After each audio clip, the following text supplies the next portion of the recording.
नमस्कार, मैं हूं जूली। घड़ी में बजने वाले हैं 6 और वक्त हो चला है 6 के सिक्सर का, यानी ऐसा शो जिसमें बात होगी बिहार की हर बड़ी खबर की। बताएंगे कि देश दुनिया में क्या चल रहा है, बात लॉ एंड ऑर्डर की भी होगी, खेल जगत से जुड़ी जानकारियां होंगी और हर खबर से आपको अपडेट करेंगे। शुरुआत सबसे बड़ी खबर के साथ।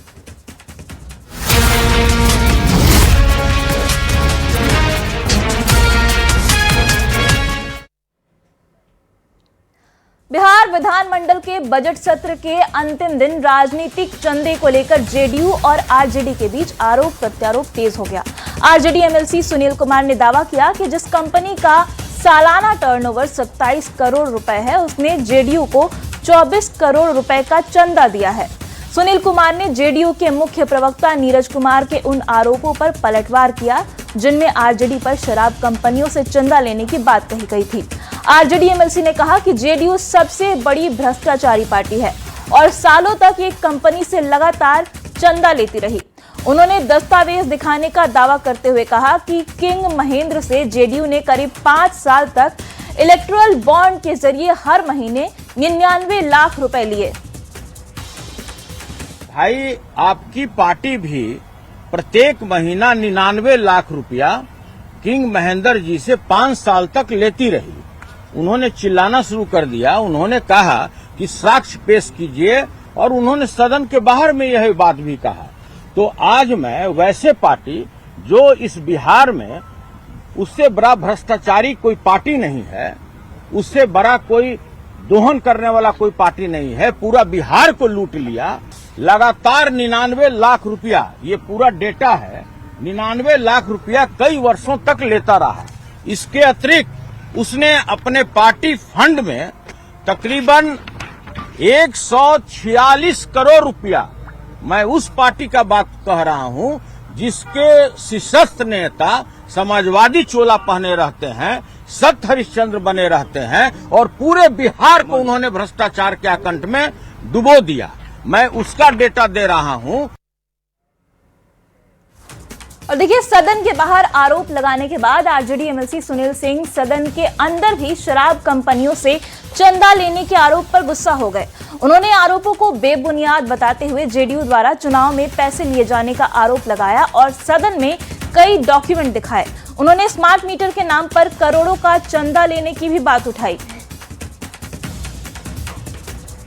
लाख रुपया प्रत्येक महीना आपकी कोई बात हो उसको रख दीजिए, हम रख देंगे। हाँ, किंग महेंद्र से भी आप लोग वसूल करते रहे और 200 करोड़ रुपया 200 करोड़ रुपया इसने वसूला है अवैध रूप से। सर रख दीजिए, रखते हैं पटल। ये महोदय, ये सूचना पर नहीं है। सुनील सिंह के आरोपों पर जेडीयू एमएलसी नीरज कुमार ने पलटवार करते हुए कहा कि आरजेडी ने शराब कंपनियों से पैसा लिया, पश्चिम बंगाल की कंपनी से चंदा लिया। इलेक्टोरल बॉन्ड लेना गुनाह नहीं, लेकिन आरजेडी ने बिहार में शराबबंदी लागू होने के बावजूद शराब कंपनियों से पैसा लिया। ये लोग कायर हैं। विधानसभा में शराब की डिलीवरी कराने की बात कही थी, लेकिन उनका दावा फुस हो गया। 2019 से 2022 तक हम लगातार 2005 से सत्ता में हैं। हमको 23 करोड़ रुपया इलेक्टोरल बॉन्ड के रूप में मिलता है और राष्ट्रीय जनता दल को 17 महीना में 85 करोड़ का इलेक्टोरल बॉन्ड के रूप में चंदा मिलता है। और चंदा कौन देता है? शराब की कंपनियां चंदा देती है। शराब की कंपनियों ने चंदा दिया तो किस कारण से चंदा दिया, यह स्पष्ट करना चाहिए। और इससे बड़ा जालसाजी क्या होगा? आईएफडीए इंडस्ट्रीज लिमिटेड जो पश्चिम बंगाल की कंपनी है, 2023-24 में मात्र 13 करोड़ 87 लाख उसकी पूंजी है और 35 करोड़ का चुनावी चंदा देता है। हमारा सवाल केवल एक है कि इलेक्टोरल बॉन्ड के रूप में चंदा लेना गुनाह नहीं था, लेकिन आपने बिहार में शराबबंदी था तो शराब की कंपनियों से आपने पैसा क्यों लिया? और देखिए, सुनील सिंह के आरोप पर मंत्री अशोक चौधरी ने कहा कि जहां तक चंदा लेने का मामला है, किंग महेंद्र हमारे पार्टी के सांसद थे और फार्मास्यूटिकल का बड़ा बिजनेस था उनका। वो अगर पैसा देते हैं और पार्टी को चंदा देते हैं तो उसमें कुछ गलत नहीं है। किंग महेंद्र शराब बनाते थे नहीं 5 साल he was my MP। King Mahendra हमारे मेंबर ऑफ पार्लियामेंट थे, हमारी पार्टी के थे, और किंग महेंद्र एक बड़े उद्योगपति थे जो ऑलरेडी फार्मास्यूटिकल सर्विस में थे। उन्होंने दिया पैसा पार्टी को चंदा, इसमें क्या खराबी है? लेकिन ऐसा जिनसे कोई पार्टी का संबंध नहीं है, जिनसे वैसे लोगों से ना, आप तो शराब कंपनी जो चलाता है, जो लोग शराब में है, उनके साथ आपने पैसा लिया है। बिहार विधानमंडल के बजट सत्र के अंतिम दिन आज फिर शराबबंदी मामले पर सदन के बाहर आरजेडी विधायक भाई वीरेंद्र ने सवाल उठाए। भाई वीरेंद्र ने कहा है कि बिहार में सत्ताधारी दल के लोगों की मिलीभगत में शराब बेचा जा रहा है। वहीं आरजेडी विधायक राहुल कुमार ने भी शराबबंदी की समीक्षा की मांग की है और कहा कि शराबबंदी और सूखे नशे को लेकर सरकार को विशेष पहल करनी चाहिए। झारखंड से ला रहे हैं, नेपाल से ला रहे हैं, बगल में और भी बॉर्डर है, वहां से आखिर बॉर्डर से शराब आ रही है किसकी मदद से? सरकार किनकी है? इसलिए ये सवाल ही गलत था कि आपने ये सवाल किया। बीजेपी के नेता ही अब शराबबंदी कानून पे सवाल उठा रहे हैं, समीक्षा सदन में लाने की बात कही जा रही है। शराब अब सवाल है कि बेड डिलीवरी हो रहा है, ये भी आप जानते हैं, होम डिलीवरी हो रहा है, ये भी जान रहे हैं। हमको लगता है कि आज सदन में भी लोग डिलीवरी कर देगा, जो हमको सूचना मिली है। वहीं विपक्ष के शराबबंदी पर सवाल उठाए जाने को लेकर पूर्व उप मुख्यमंत्री तारकिशोर प्रसाद ने कहा कि विपक्ष के लोग इसमें लिप्त हैं, इसलिए शराबबंदी की समीक्षा की बात कहते हैं। एक चीज आपको ध्यान देना होगा कि राष्ट्रीय जनता दल के ही सदस्य शराब बंदी को हटाने के लिए इतना बेताब क्यों है? लगता है कि उनकी जो आंतरिक अंदरूनी कठिनाई है वो धीरे धीरे इजहार हो रहा है। जबकि जिस समय शराबबंदी लागू किया गया था उस समय सभी दलों के उस समय के तत्कालीन जो सदस्य थे विधानमंडल के, उन्होंने अपनी सहमति व्यक्त की थी। और शराबबंदी के कारण देखिए जो सामाजिक परिस्थितियां हैं, समाज का जो कमजोर तबका है, जो एक सीमित आय से अपने परिवार का भरण पोषण करता था, उसके परिवार में एक बड़ा बदलाव आया है। राहत कानून टूटने के बाद उसकी कुछ विसंगतियां भी धीरे धीरे आ रही है, तो सरकार उन विसंगतियों पर सख्ती से कार्रवाई करेगी। रुक करेंगे अगली खबर की ओर। गृह मंत्री अमित शाह ने आज पूर्णिया में उच्च स्तरीय बैठक की। केंद्र के बड़े अधिकारियों के साथ साथ अमित शाह ने बिहार के भी बड़े अफसरों के साथ कई मुद्दों पर मंथन किया।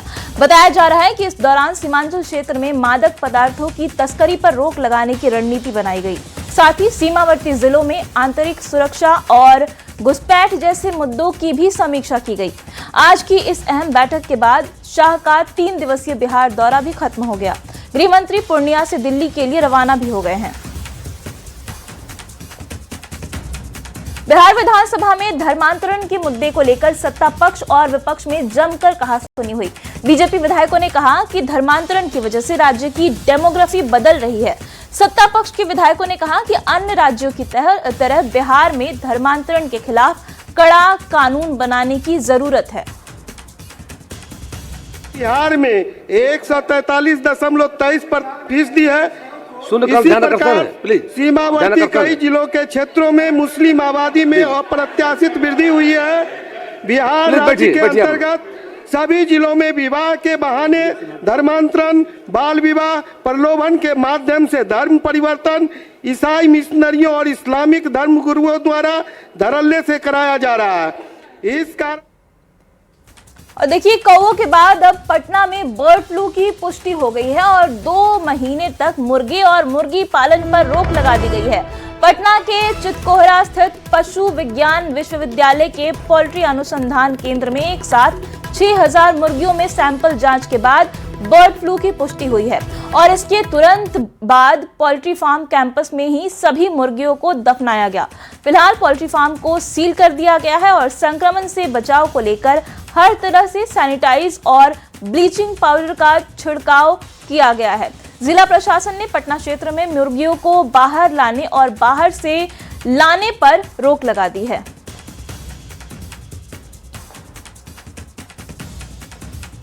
और अब बात करेंगे लॉ एंड ऑर्डर की।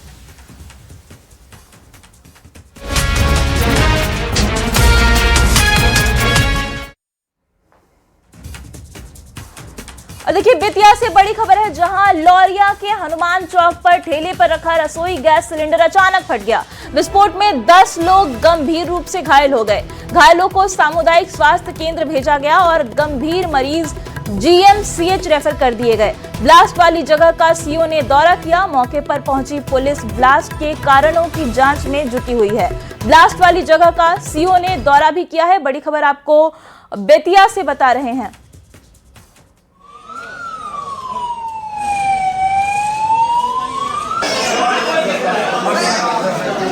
देखिए, आज जो दुर्घटना जो घटी है वो गैस सिलेंडर के फटने से घटी है और इसमें कुल 11 लोग हमारे पास इलाज के लिए आए, जिसमें से 2 महिलाएं और 2 बच्ची काफ़ी गंभीर रूप से घायल थी और इसके अलावा 3 पुरुष मरीज भी थे जो बहुत काफ़ी गंभीर रूप से घायल हुए।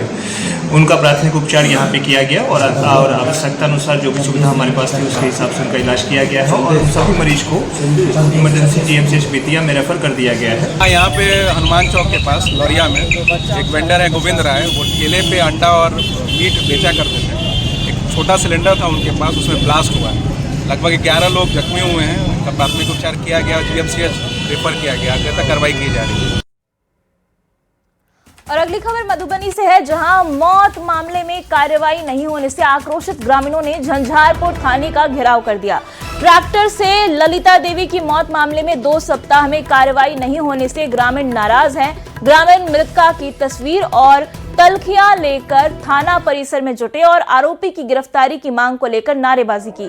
प्रदर्शनकारियों का आरोप है कि तेज रफ्तार ट्रैक्टर ने 13 फरवरी को ललिता देवी को टक्कर मारी, जिसमें उनकी मौत हो गई।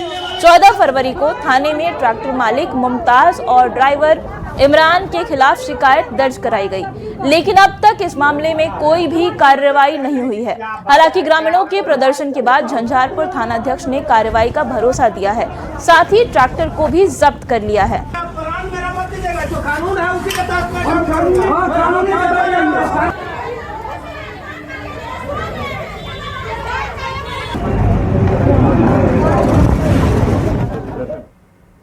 अगली खबर बेगूसराय से है, जहां फुलवरिया थाना क्षेत्र में व्हाट्सएप से 3 तलाक देने का मामला सामने आया है।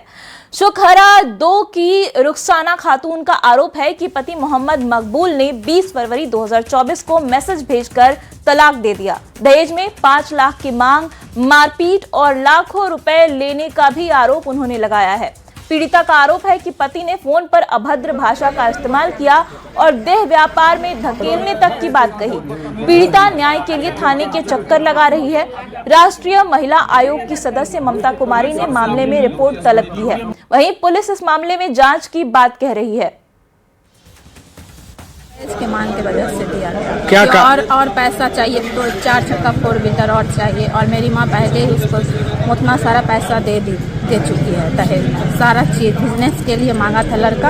हाँ। मेरी माँ घर बसाने के लिए मेरा सारा सामान उसको दे रखा, फिर भी वो लड़का हम लोग को नहीं रखा। तो 3 तलाक कहाँ, वो क्या करता है? लड़का काम करता है, बिजनेस करता है। कहाँ पे? कभी फल का बिजनेस करता है, खुद का दुकान भी है और बरौनी में भी दुकान है। उसका बाप का नाम है मोहम्मद अकबर। उसका क्या नाम? उसका नाम है मकबूल और कबूल। घर कहाँ है? सोखारा। लेकिन वहाँ भी कोई सुनवाई इसकी नहीं हुई। वहाँ पर भी जो है कह दिया चुनाव का समय अभी नहीं देखेंगे, जाइए। फिर DM साहब के यहाँ भी गई, रजिस्टर्ड डाक से भेजी, कोई सुनवाई कहाँ इसका हुआ। पति इसको छोड़ दिया, 3 तलाक देकर ही घूम रही है। उसके बाद जब कुछ होता है तो इसके साथ मारपीट भी होता है। उसके बाद देखिए ये महिला है, इसका सर फाड़ दिया, 307 पुलिस नहीं लगाई है। 3 तलाक दे दिया, 3 तलाक का धारा नहीं लगाई है। दहेज का मांग करता है, उसका धारा नहीं लगाया। बताइए पूरा डिटेल, लंबे समय से चल रहा है, तो उसके लिए मैंने उनके जो अधिकारी, जो पुलिस उसका आयु है, वो उसको देख रहा है। उसमें समय मांगे कि हमको 1 सप्ताह का समय दीजिए। तो क्या अब तो बिहार पूरे देश में 3 तलाक बैंड है, लेकिन फिर भी 3 तलाक दिया जा रहा है मोबाइल के माध्यम से, क्या लग रहा है समाज अभी भी जागरूक नहीं है क्या? समाज में तो जागरूकता की जरूरत है ना। अगली खबर वैशाली से है, जहां हाजीपुर प्रखंड के उत्क्रमित मध्य विद्यालय मुलियाचक में स्कूल परिसर में ऑर्केस्ट्रा और नृत्य कार्यक्रम का वीडियो वायरल हुआ है। आरोप है कि शिक्षा समिति अध्यक्ष मलाई सिंह ने बेटी की शादी में बारातियों के लिए स्कूल को मंच बना दिया। कार्यक्रम से पहले स्कूल का नाम अखबार से ढकने की कोशिश भी की गई। सहायक शिक्षक संजय सिंह ने गेट तोड़कर कार्यक्रम कराने का आरोप लगाया है। वीडियो वायरल होने के बाद सदर थानाध्यक्ष ने जांच के बाद उचित कार्रवाई का भरोसा दिया है।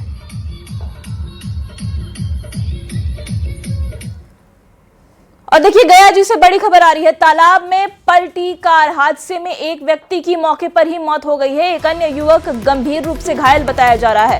कोलकाता से दिल्ली ये कार जा रही थी, इसी दौरान यह हादसा हुआ। घायल को अस्पताल में भर्ती करा दिया गया है। पुलिस ने शव को पोस्टमार्टम के लिए भेज दिया है। अकौना पेट्रोल पंप के पास ये हादसा हुआ है और कार पलट गई, जिससे युवक की मौके पर ही मौत हो गई। कोलकाता से दिल्ली जाने के दौरान यह हादसा हुआ है।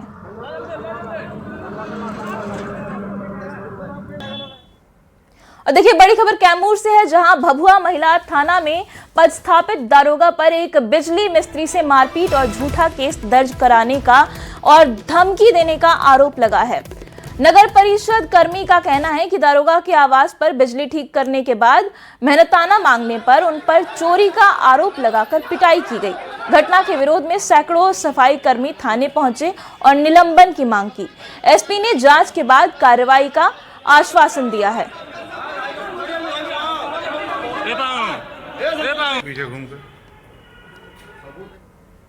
और आइए अब नजर डालते हैं देश दुनिया की खबरों पर।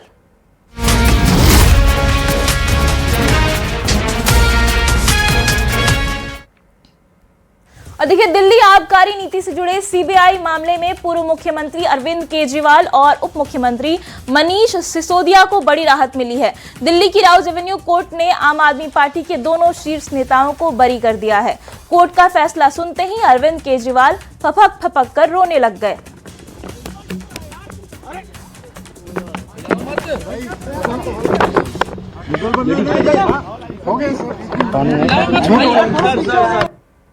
केजरीवाल भ्रष्ट नहीं है। मैंने केवल अपनी जिंदगी में ईमानदारी कमाई है।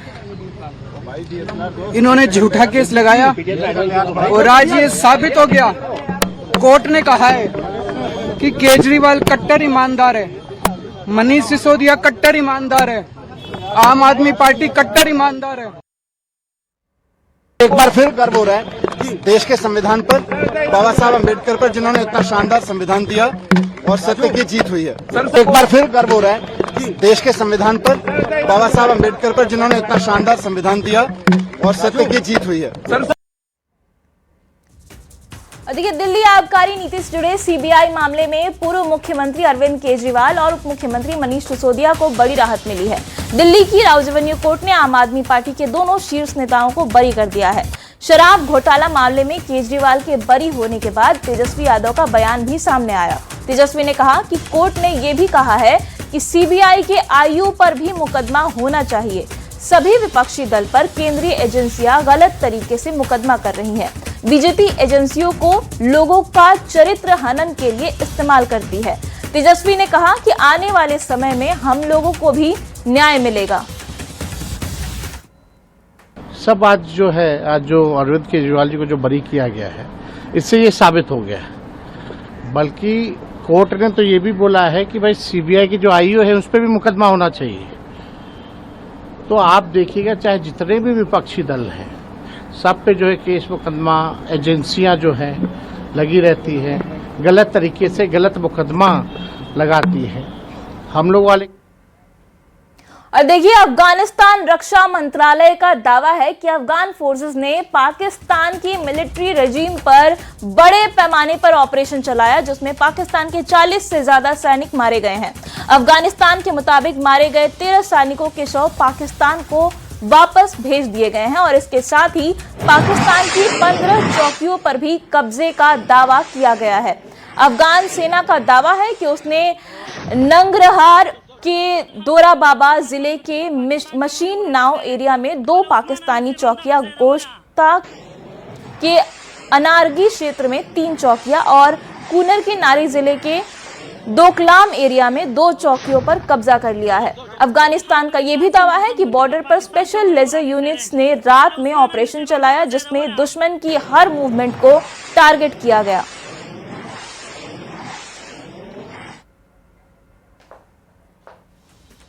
और अब खबरें मनोरंजन जगत की।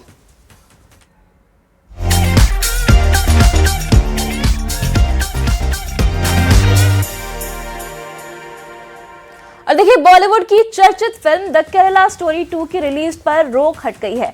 केरल हाई कोर्ट ने सिंगल जज के अंतरिम आदेश पर 2 हफ्ते के लिए ये रोक लगा दी है। सिंगल बेंच ने फिल्म द केरला स्टोरी 2 की रिलीज पर 15 दिनों के लिए रोक लगा दी थी, जिसे कोर्ट ने अब पलट दिया है। बेंच ने गुरुवार की रात अपील पर अपना आदेश सुरक्षित रख लिया था। विपुल शाह ने अपनी अपील में दावा किया था कि फिल्म केरल राज्य या किसी भी धार्मिक समुदाय को नुकसान नहीं पहुंचाती या उसकी बेइज्जती नहीं करती है। उनके वकीलों ने कोर्ट से कहा था कि फिल्म सिर्फ एक सामाजिक बुराई को दिखाती है। और अब खबरें खेल जगत की।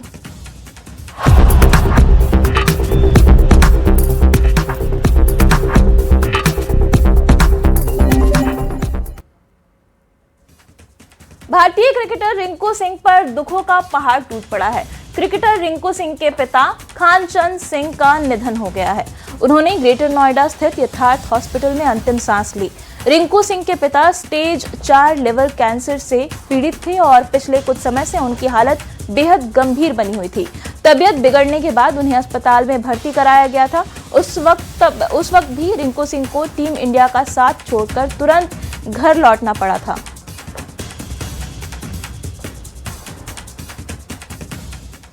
और इसके साथ ही 6 के सिक्सर में अभी के लिए इतना ही, लेकिन न्यूज़ 18 बिहार झारखंड पर खबरें जारी हैं।